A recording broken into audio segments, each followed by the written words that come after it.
warahmatullahi wabarakatuh. Saya Muhammad Hasan Wahid. Saya akan berbicara mengenai fenomena diskriminasi dalam ontologi cerpen yang lebih bijak daripada peri karya Rizky Surama.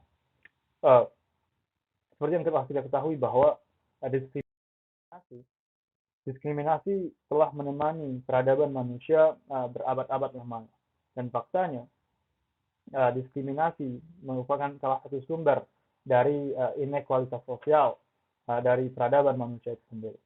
Diskriminasi menyebabkan lahirnya klasifikasi kelas seperti kelas dominan, kelas subordinat, dan lain sebagainya.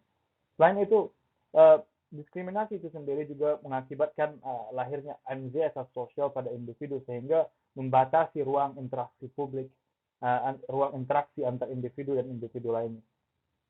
Selain itu juga diskriminasi juga mengakibatkan PTSD atau post traumatic stress disorder pada orang-orang yang mengalami diskriminasi. Tujuan dari penelitian ini adalah untuk mengetahui wacana diskriminasi, baik itu berupa bentuk maupun dampak dari diskriminasi itu sendiri dalam antologi cerpen yang lebih bijak daripada peri karya Rizky Surama.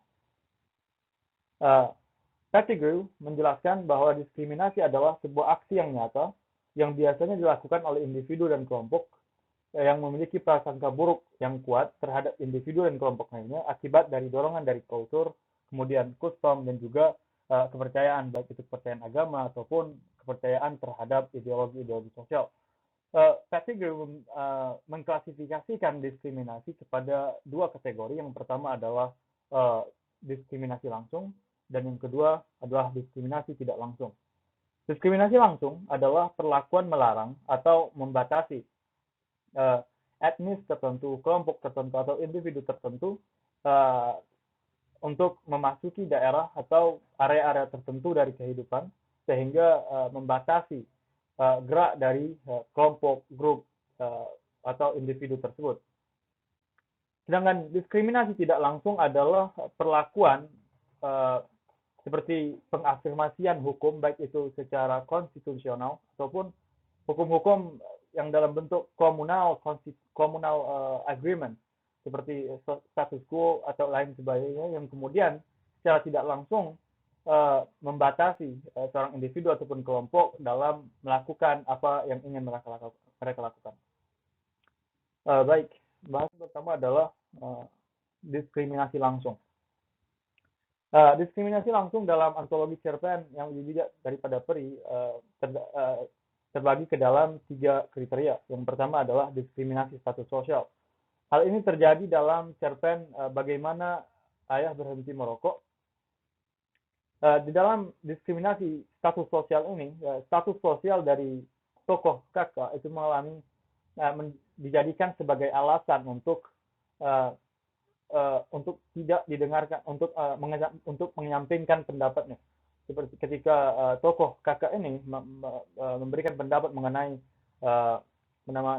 ekosistem, mengenai kepedulian terhadap lingkungan, ia cenderung mendapatkan respon yang jelek dari para tetua-tetua dari keluarganya. Hal ini direpresentasikan dalam kuotasi yang sudah saya sediakan dalam PPT. Selanjutnya adalah diskriminasi usia. Diskriminasi usia adalah perlakuan tidak mengenakan atau tidak fair terhadap usia-usia tertentu, baik itu terhadap usia remaja ataupun usia-usia yang sudah tua. Diskriminasi ini hadir dalam cerpen Bunga Ini Akan Melayu, di mana seorang tokoh wanita yang telah beranak 2 itu mengalami diskriminasi dari sang tokoh aku. Berdasarkan keterangan dari sang tokoh aku, dia menyebutkan bahwa sang wanita beranak 2 tidak seharusnya saat menonton film Korea tidak seharusnya dia buffer atau yang semisalnya, karena menurutnya hal itu tidak sesuai dengan umurnya, dan hal ini merepresentasikan diskriminasi terhadap usia dari wanita beranak 2 ini sendiri. Hal ini direpresentasikan di dalam kuotasi yang sudah disediakan dalam PPT. Selanjutnya adalah diskriminasi kelas. Diskriminasi kelas merupakan perlakuan tidak fair terhadap kelas-kelas sosial tertentu, baik itu berupa excessive use of force dari security, dari polisi ataupun tentara ataupun yang semisalnya, ataupun dalam bentuk pendirian seperti institusi-institusi publik ataupun seperti pendirian pabrik tanpa ada communal agreement antara intersubjective agreement antara pihak yang akan membangun dan yang tidak membangun. Hal ini direpresentasikan di dalam cerpen Asap-Asap yang Telah Menghilang, di mana tokoh Basau mengalami diskriminasi dari petugas kepolisian dengan cara excessive use of force, kemudian juga tokoh Basau ini dan juga warga desa itu kemudian tidak bisa ikut sertakan dalam diskusi pembangunan pabrik dari kelompok dominan yang merupakan kelas kapital. Hal ini direpresentasikan dalam dua quotasi yang saya sediakan di dalam PPT.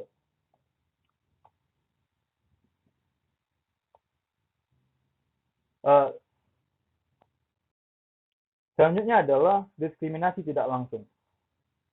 Diskriminasi tidak langsung hadir dalam cerpen Kelabu di Kepala Anwar.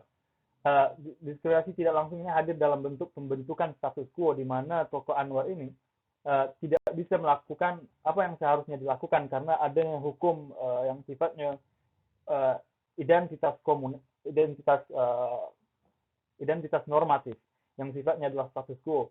Seperti ketika menikah dulu, ya sadar betul bahwa uang tuanya itu lebih baik digunakan untuk beli rumah daripada dihabiskan untuk pesta sehari-hari. Namun calon mertua berkata, masa ia pegawai tambang menikah dengan acara yang apa adanya.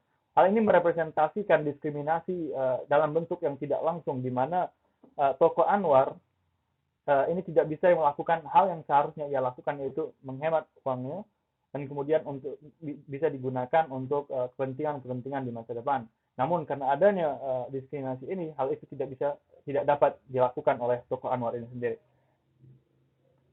Selanjutnya adalah saya akan berbicara mengenai dampak dari diskriminasi yang diterima oleh para tokoh. Yang pertama adalah hilangnya komitmen pekerjaan. Berdasarkan Pettigrew, dampak diskriminasi itu dapat menyebabkan masalah-masalah pada tataran psikologis seorang individu, dan hilangnya komitmen pekerjaan itu merupakan salah satu dampak dari diskriminasi ini yang juga merepresentasikan pendapat dari Pettigrew itu sendiri. Dalam cerpen Kelabu di Kepala Anwar, diskriminasi ini berdampak kepada hilangnya komitmen tokoh utama dalam bekerja, karena ia dikesampingkan atau dia didiskriminasi oleh suatu sistem yang secara status quo itu melarangnya untuk melakukan hal yang benar, sehingga menghilangkan semangatnya dalam bekerja. Selanjutnya adalah kesehatan, berdampak kepada kesehatan fisik dan mental. Hal ini direpresentasikan dalam cerpen Asap-Asap yang Telah Menghilang.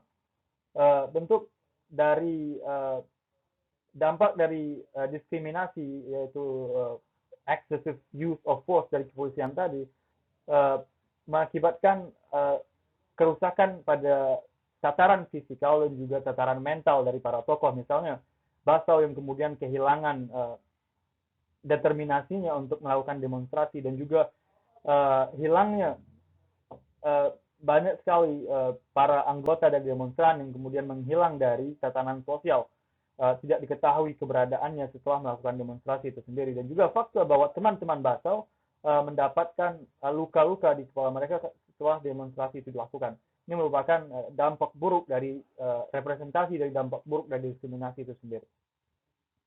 Selanjutnya adalah yang ketiga, merupakan dampak kehilangan freedom of speech. Hal ini direpresentasikan dari pada cerpen Bagaimana Ayah Berhenti Merokok. Dalam cerpen ini, tokoh kakak ini kehilangan kebebasan untuk berbicara setelah didiskriminasi oleh para tetua ketika pendapatnya tidak didengarkan hanya karena status sosial. Dia tidak pendapatnya mengenai ekologi, tentang ekosistem, tentang kepedulian terhadap lingkungan dianggap sebelah mata karena menurut mereka hal ini tidak seharusnya diucapkan olehnya, dan juga fakta bahwa dia adalah aktivis lingkungan yang mendapatkan stereotip yang jelek dari tetua-tetua dari keluarganya. Hal ini merepresentasikan terbatasnya hak untuk berbicara dalam keluarga ini sendiri. Saya kira Demikian yang dapat saya sampaikan.